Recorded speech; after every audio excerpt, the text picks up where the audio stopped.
We're at GDC Play and we're catching up on a game called Infinium Strike, and it's, well, I don't know how to describe it, but it's a strategy game. It's sort of like a tower defense game, but you're in space on a capital ship and you're manning all the turrets, all the things, you're controlling that. Yes. Yeah. What is it?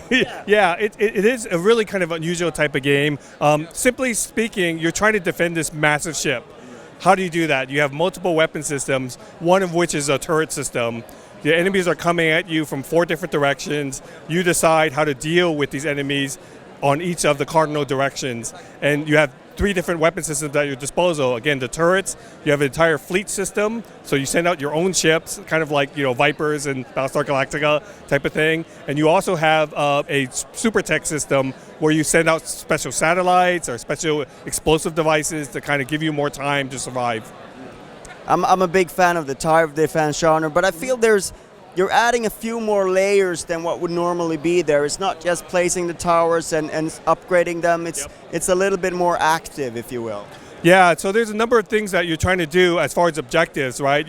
Instead of just trying to stop the enemy from like walking from one end to the other, you're actually managing a ship system, right? A shield system, an armor system. You can actually, even if you get down to 10% of your health, or your armor, you can still come back from that and still get all 3 stars. Whereas a lot of these other tower defense games, they just walk off the screen and you lost that 3rd star or whatever. And also, there's a little bit of an arcade feel to it. But you mentioned kind of the action part to it. It feels like it's an action game in the sense of you control the camera, and the camera is like a lot of these tower defense games, it's one view. Like maybe you scroll a little bit, but it's one view, one map. And here you really have 4 little views that you have to take care of, 4 different directions with entirely different combats in each quadrant. Can you tell us about sort of the fiction here that goes into this? What sort of science fiction is it? Yeah, so this is 170 years in the future, and these aliens started attacking our outposts. So they haven't come to Earth yet, but they started attacking our outposts, and of course we tried to defend ourselves, and we failed miserably. And so we had to develop a new kind of tactic because they had more than us, and they were more technically advanced than us. And so they decided to put everything into the super ship. And the super chip has this special metal, Infinium, which allows you to regenerate the armor over and over again. And also, they have these giant printing technology where you can print these giant turrets and print these giant ships. And why that's important is sometimes the enemy attacks with all the small ships, and with all these small ships, all your big guns are useless.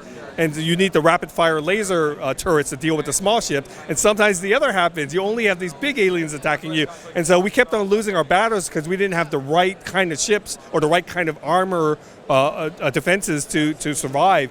Whereas this ship, you actually create your weapons immediately, using fusion technology for power, using like liquid metal to kind of print out these giant turrets, and so that's kind of the fiction on it. And then the ROG are like, you don't really know that much about them, but the ROG is the name of the aliens. But you do notice that one of the ROGs looks very different, the one with the helmet on him, and it turns out that ROG is actually a captive creature. And so it's like, well, what is that? So maybe the aliens are coming to capture and utilize the creatures or the monsters to fight for them. So we'll find out more about that later in the sequel. Very cool. Can you tell us something about the scope of the game? What can we expect? So there's a full campaign. There's 4 difficulty levels, and each of there's 10 missions in the campaign. There's different types of missions like escape the supernova, rescue the scientists, and also as you go up a difficulty level, it's not just making everything harder. We actually changed the mission. You actually have some limitations. Like in one section of the game, you actually lose 1 weapon system, so you have to make do with 2 out of 3. And then in the most difficult level, the enemies have a brand new weapon. They have kind of a nuclear weapon that comes out of their portal, and there's no defense, and it takes out all of your turrets.